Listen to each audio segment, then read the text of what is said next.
Smartphone और smart city नहीं, love जिहाद और गौरक्षा नहीं, अफवाहबाज पत्रकारिता नहीं, कहानी उस भारत की जो अब भी करोड़ों दिलों में बसता है। हम हैं असली भारत, हम भी भारत। नमस्कार, द वायर में आपका स्वागत है। मैं हूं आरफा खानम शेरवानी। द वायर पहुंच चुका है गुजरात के अहमदाबाद शहर, और हमारे साथ बेहद ख़ास मेहमान मौजूद हैं। हमारे साथ जिग्नेश मवानी हैं, जो नए स्टार माने जाते हैं, जो पिछले 5 साल में बहुत कम नेता जो भारत में पैदा हुए हैं उनमें से एक माने जाते हैं, और कहीं और नहीं, गुजरात की धरती से पैदा हुए हैं। काफ़ी करिश्माई नेता माने जाते हैं, और ये भी बताया जाता है कि किस तरह से गुजरात में तमाम तरह की राजनीति के बावजूद बीजेपी के विपक्ष में जो राजनीति उभरी है उनमें एक बड़ा प्रोमिनेंट नाम जो है वो जिग्नेश का है। जिग्नेश से हम कई सवाल पूछेंगे, खासकर ये भी जानने की कोशिश करेंगे कि अब लोकसभा चुनाव के मद्देनज़र जो है वो किस तरह का राजनीतिक माहौल नज़र आ रहा है गुजरात में हमें फ़िलहाल, और इसके अलावा जो देश की नब्ज़ है उस पर भी उनका हाथ है। जिग्नेश, बहुत बहुत स्वागत है। Thank you. अभी सबसे पहले ये बता दीजिए कि गुजरात में कौन जीत रहा है? देखिए, गुजरात में पिछली बार बीजेपी की 26 में से 26 सीट आई थी। असेंबली के वक्त भी अमित शाह ने वो अपना ब्रेवेडो डिस्प्ले किया, 150 सीट लेकर आएंगे, 99 पे रुक गए। तो इस बार भी 26 में से कुछ तो डैमेज होगा, और मैं कुछ ही कह रहा हूँ, बहुत ज़्यादा डैमेज होगा ऐसा भी नहीं लग रहा है, स्पीकिंग वेरी ऑब्जेक्टिवली। लेकिन गुजरात मॉडल, विकास, ये सब शब्दों का प्रयोग भाजपा ने भी बंद कर दिया। लेकिन पुलवामा के बाद एक सेंटिमेंट के ऊपर बीजेपी फ्लोट करने की कोशिश करती है, उसका भी कुछ असर होगा। स्वाभाविक है, गुजरात में वो थोड़ा देश के दूसरे प्रांतों के मुकाबले थोड़ा ज़्यादा होगा, लेकिन फिर भी बीजेपी कुछ तो बैकफुट पे होगी। तो ये आपने अहम बात की, और चूंकि सब यही जानना चाहते हैं, आपकी बीजेपी जो लग रहा था कि उसका जो मोराल था वो काफ़ी डाउन था, बहुत ही डाउन था। इनफैक्ट पुलवामा से एक तरह से ऑक्सीजन मिल गई है, ऐसा लगता है। बार बार ये कहता था कि 69% जिन्होंने 2014 में मोदी जी को, एनडीए को, भाजपा को वोट नहीं किया, इस बार वोट करे ऐसा कोई कारण नहीं था। लेकिन वो 31% जिन्होंने वोट किया था पिछले लोकसभा में, वो जीएसटी, नोटबंदी, किसानों की आत्महत्या, 2 करोड़ रोजगार, मोदी जी की पॉपुलैरिटी कम हो गई, उनकी बातों में वो कंटेंट नहीं रहे, थोड़े बोरिंग भी लगने लगे। क्योंकि कहा जा रहा है कि मोदी जी बोलते हैं, बहुत अच्छा बोलते हैं, लेकिन अभी बोल रहे हैं बहुत, लेकिन कोई सुन नहीं रहा है। सुन भी नहीं रहा है, और काम भी बेसिकली क्या होता है कि आप एक ही बात कितना रिपीट करेंगे, ठीक है, और जनता को ये पता चल गया ये वो आदमी नहीं है जो डिलीवर कर पाएगा 2 करोड़ रोजगार के नाम पे। चलिए वापस आती हूँ, मैं रोजगार पे जरूर आऊँगी। मैं पुलवामा पे समझना चाहती हूँ आपसे कि पुलवामा की जो ये पूरी राजनीति है, जो बीजेपी हमें बताना चाहती है, और जो दरअसल हुआ है, हमें अभी भी नहीं पता कि पुलवामा में हुआ क्या। पुलवामा के बाद जो अटैक हुआ, यानी कि अगर पुलवामा की अगर हादसे की बात करें, पोजीशन ये है। नहीं, मैं एक बार सवाल पूरा कर लेती हूँ कि पुलवामा में तो सबसे पहले मोदी सरकार को जिम्मेदारी लेनी चाहिए थी कि उनसे चूक हुई है सुरक्षा में। इसमें श्रेय नहीं, बल्कि उन्हें जिम्मेदारी लेनी चाहिए कि चूक हुई है जिसकी वजह से वो हादसा हुआ। इसके अलावा पाकिस्तान में जाके उन्होंने हमला किया, हमें नहीं पता कि उसमें कितने लोग मारे गए, क्या हुआ, उस हमले का क्या असर हुआ, उसके बारे में कोई जानकारी नहीं है। तो ये राजनीति फिर किस तरह से हो रही है, कैसे ये फायदा क्यों पहुंचा रही है? ये सबसे चिंता वाला पार्ट ही यही है, इतने लोग मरे गए, सुरक्षा में चूक हुई, उसको लेकर शर्मिंदगी जेन्युइनली महसूस करना, वो दोबारा ना हो, उसकी कोई कॉन्क्रीट ब्लूप्रिंट सारी पॉलिटिकल पार्टियों के साथ मिलकर तैयार करना, खुद के पॉलिटिकल बेनिफिट के लिए नहीं, एनडीए के पैकेज के बेनिफिट के लिए नहीं, राष्ट्र के हित में। वो चिंता, वो कंसर्न, वो शर्म कुछ भी उनको नहीं है। उसके बजाय यहाँ अहमदाबाद के बगल में बड़ौदा में भाजपा के एक नेता ने तो यहाँ तक कह दिया, अब वो सही वक्त आया है कि सेंटिमेंट के ऊपर सवारी की जाए। तो ये जो उनकी मंशा है वो बहुत ही खतरनाक है। और जो उनका एक नारा है, देश नहीं झुकने दूंगा, आपको लगता है कि उन्हें उसे साबित करने का मौका मिल गया? बहुत बचकाना उनके मुंह से लगता है, उनकी तो कोई क्रेडिबिलिटी रही नहीं। और देश सुरक्षित हाथों में है, ये भी उन्होंने कहा। कहाँ सुरक्षित हाथों में? कैसे नहीं है? किसी भी मायने में नहीं है। टेररिस्ट हमले भी हुए, दंगे भी हुए, यूपी में फर्जी मुठभेड़ें भी हुई। लेकिन पाकिस्तान पे उन्होंने हमला कर दिया, सबक सिखा दिया पाकिस्तान को, पायलट जो है अपना वापस आ गया, इससे ज़्यादा क्या चाहिए आपको? कोई सबक नहीं सिखाया, ये सब देश को उल्लू बनाने का तरीका है। हम सब जानते हैं असलियत क्या है। आपके माध्यम से हम तो सिर्फ इतना ही कहना चाहेंगे कि कोई भी एक पर्टिकुलर पॉलिटिकल पार्टी अपनी पार्टी का बेनिफिट साइड में रखकर सारे विपक्ष के दल एक साथ बैठे और आतंकवाद को खत्म करने की ठोस ब्लूप्रिंट तैयार करें। एक दूसरा, युद्ध चिल्लाना बड़ा आसान है, लेकिन सरहद के दोनों तरफ वही लोग ज्यादातर सेनाओं में पाए जाते हैं जो किसान और मजदूर के गरीब लोग होते हैं, जिनके पास 2 वक्त की रोटी होती है। वो अपने बच्चों को यूपीएससी की प्रिपरेशन में ज्यादातर भेजेंगे या डॉक्टर या इंजीनियर बनवाना चाहेंगे। सरहद पे तो जान गंवाने का भी रिस्क है ना। यानी आप ये कह रहे हैं कि सरहद के किसान दोनों का तरफ किसान और मजदूर के बेटे मरेंगे।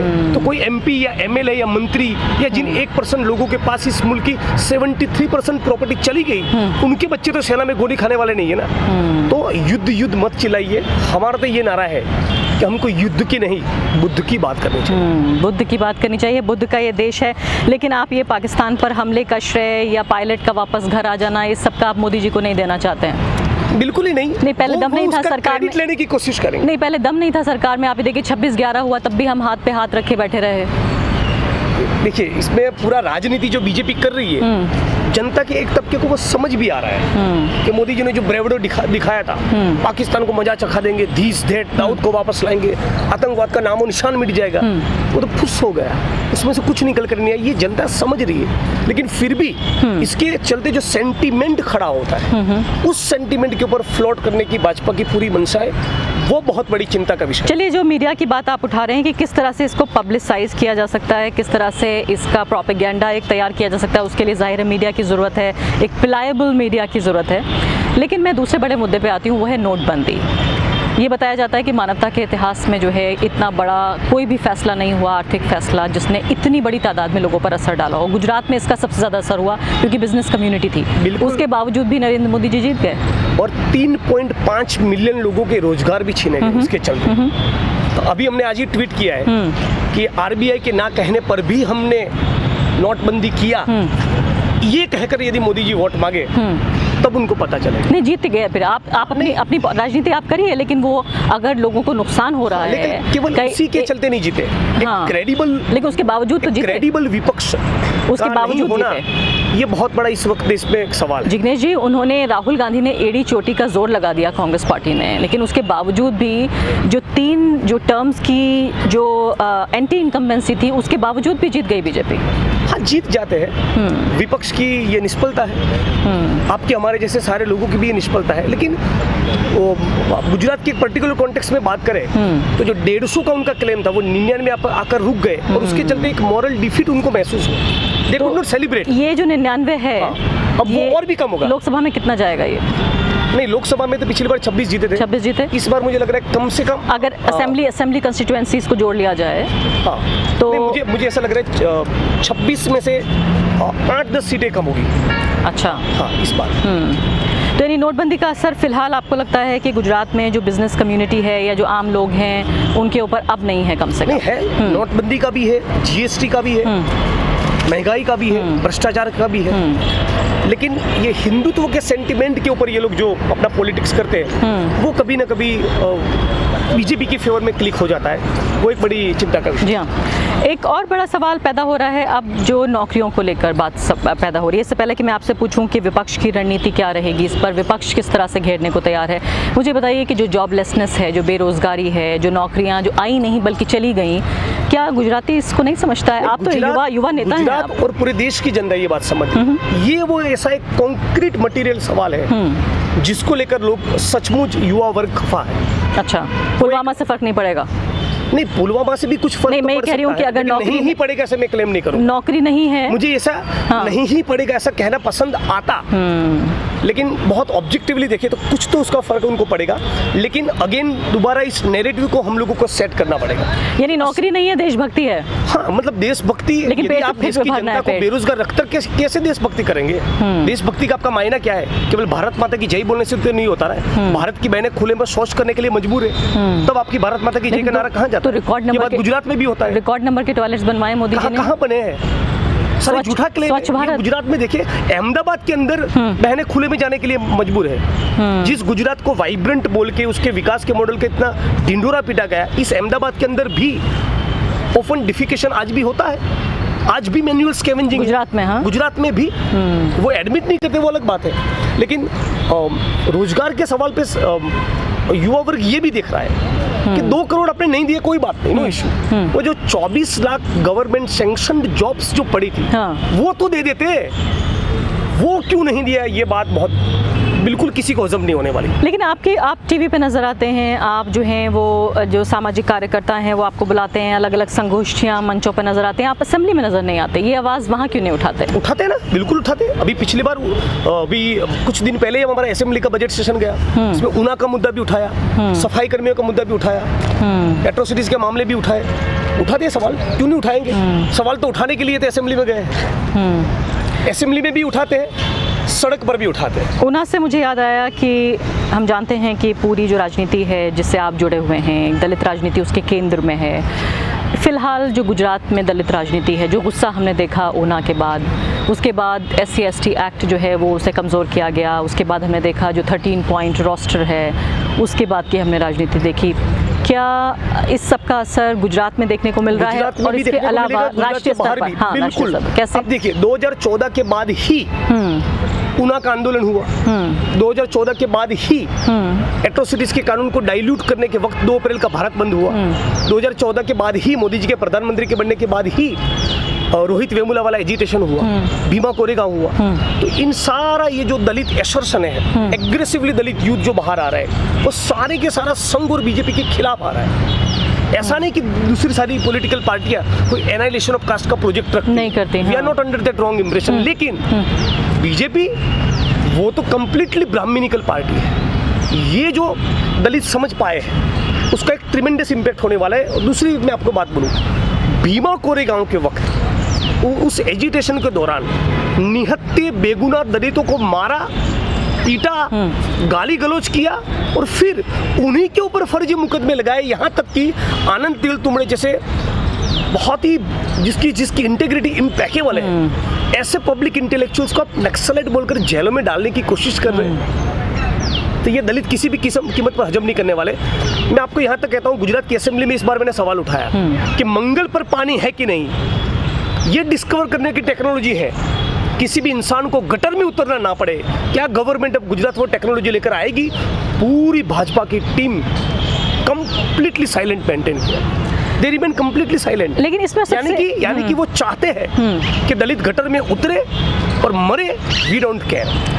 इसमें सबसे हैरानी की बात यह है कि ये जो 2 सबसे बड़ी चीज़ें हैं, एक तो आरक्षण है और दूसरे ये है कि जो प्रताड़ना और जो हिंसा है दलितों के खिलाफ, उससे जो संविधान ने एक प्रोटेक्शन दिया, इन दोनों पे हमला हुआ और वो दोनों हमले इसी सरकार के दौरान हुए। यानी कि आप ये सोचिए कि कोई रैंडम छिटपुट घटनाएं नहीं है कि किसी भगवा गुंडे ने आके हमला कर दिया या इस तरह की, ये इंस्टीट्यूशनल तरीके से हुआ, संस्थागत तरीके से हुआ।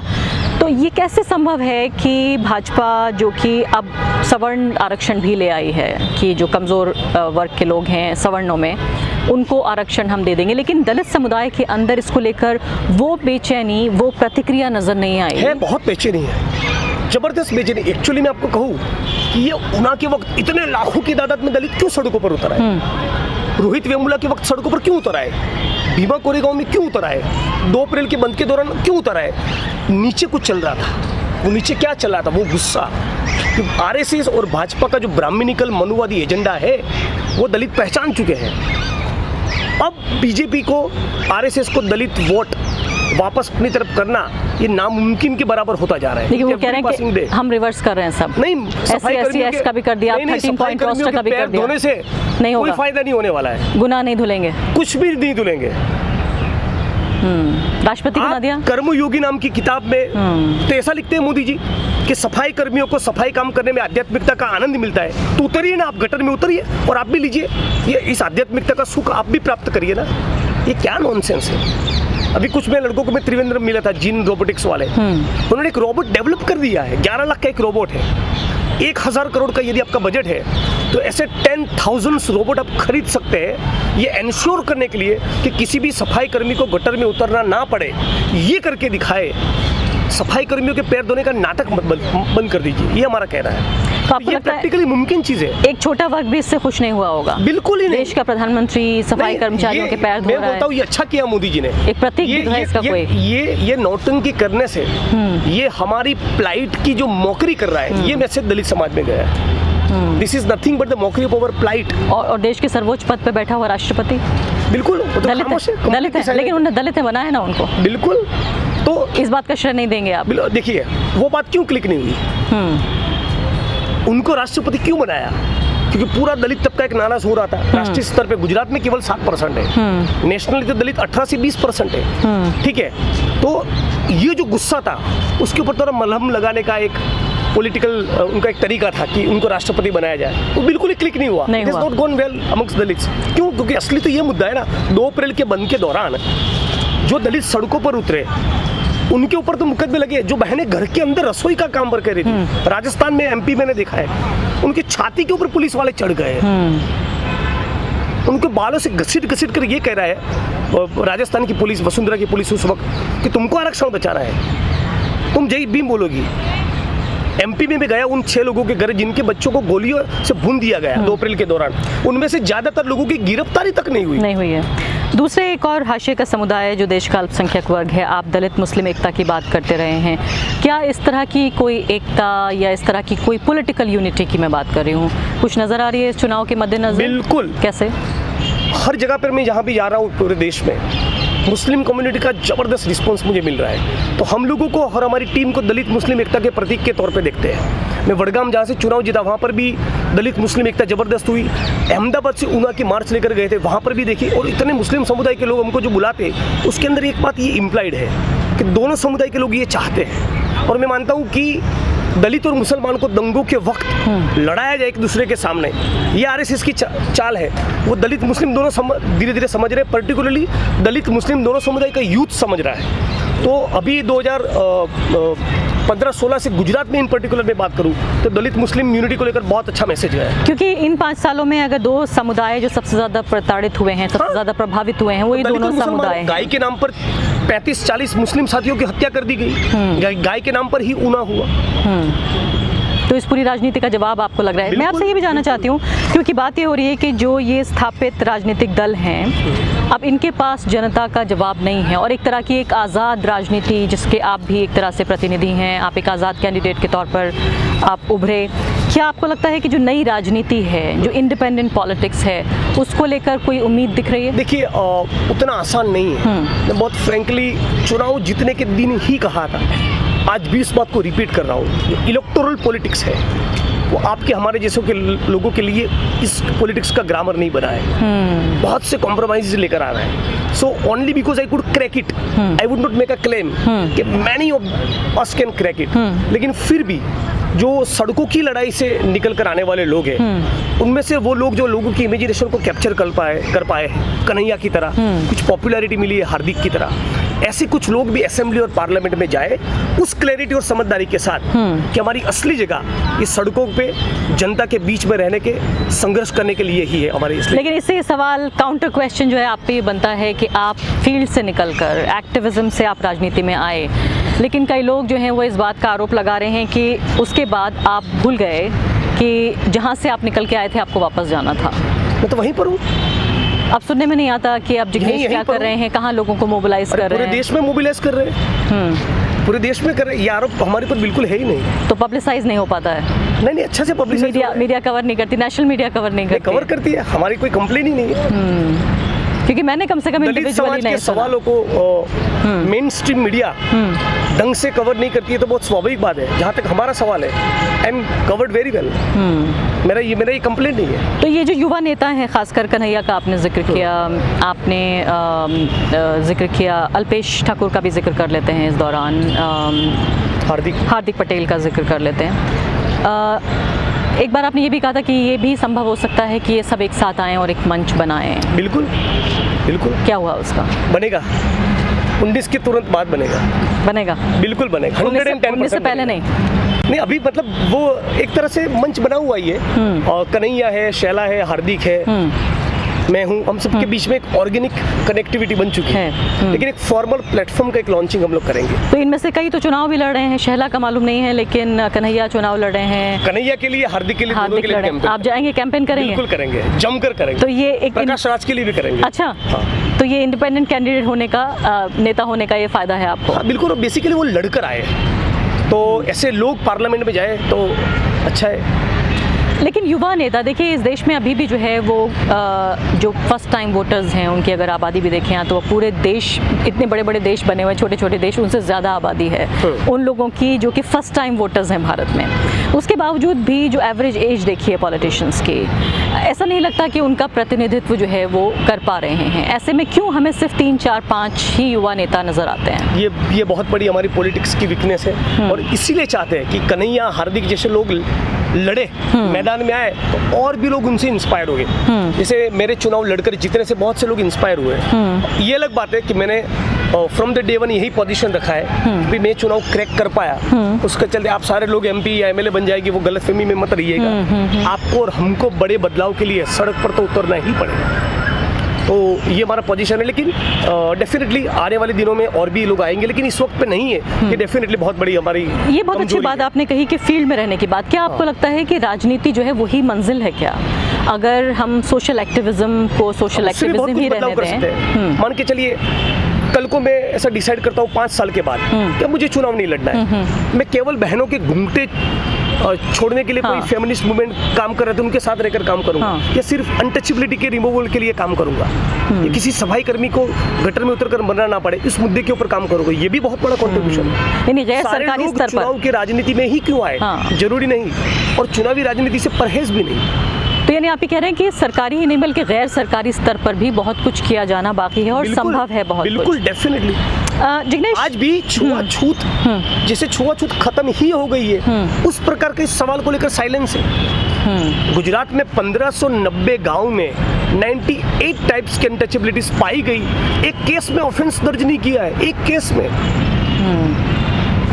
रूरल डिस्ट्रेस का जिक्र करते हैं, जिसको पिछली बार भी जब यहाँ असेंबली इलेक्शन हुआ तब भी जो है वो जो रूरल गुजरात था उसने नरेंद्र मोदी को पसंद नहीं किया, वो कांग्रेस पार्टी के साथ गया। उसका बेशतर हिस्सा जो किसान समस्याएं हैं, जो उनके मुद्दे हैं, उन्हें आप किस तरह से अभी देख रहे हैं फिलहाल गुजरात में? गुजरात में भी अग्रेरियन क्राइसिस बहुत डीप है। पिछले 4-5 महीनों के दौरान 20 से ज़्यादा किसानों ने सुसाइड किया है।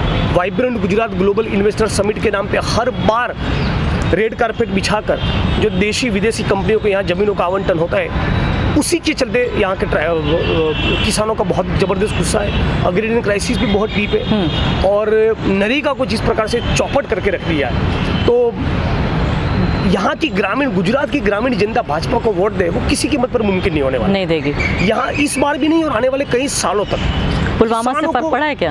किसानों को उससे किसी से फर्क नहीं पड़ेगा। तो यानी बेरोजगारी और किसानों के मुद्दे, इसके अलावा जो आर्थिक जो व्यवस्था है वो खराब है, आपको लगता है पुलवामा ने इन सब पर असर नहीं डाला है? जैसा नहीं डाला है, हाँ, लेकिन उतना नहीं डाला है जितना ड्रामेटिक कहा जा रहा है। ऐसा भी नहीं डाला, ऐसा भी मैं नहीं कहूँगा, लेकिन ये देखिए, पेट में रोटी नहीं है तो नहीं है ना, वो एक कॉन्क्रीट रियलिटी। इस रियलिटी को आप कैसे बुला सकते हैं?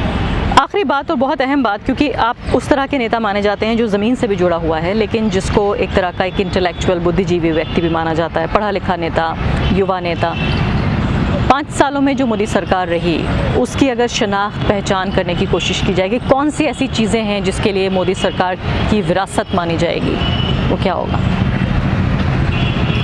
एक तो झूठ बहुत बोला गया सरकार के दौरान। दूसरा कि 1925 से अब तक RSS और उनकी कैडर ने और संघ और भाजपा के लोगों ने अपने जहन के अंदर जो एक कल्चरल फिल्थ को अक्यूमुलेट किया था, उसको वॉमिट करने का एक अनप्रेसिडेंटेड प्लेटफॉर्म मिल गया। आप किसी भी मुद्दे पर ट्वीट करें, उसके 10वें सेकंड में माँ बहन की गाली सुनने को मिलेगी, या तो ये सुनने को मिलेगा कि इसको पाकिस्तान भेजिए।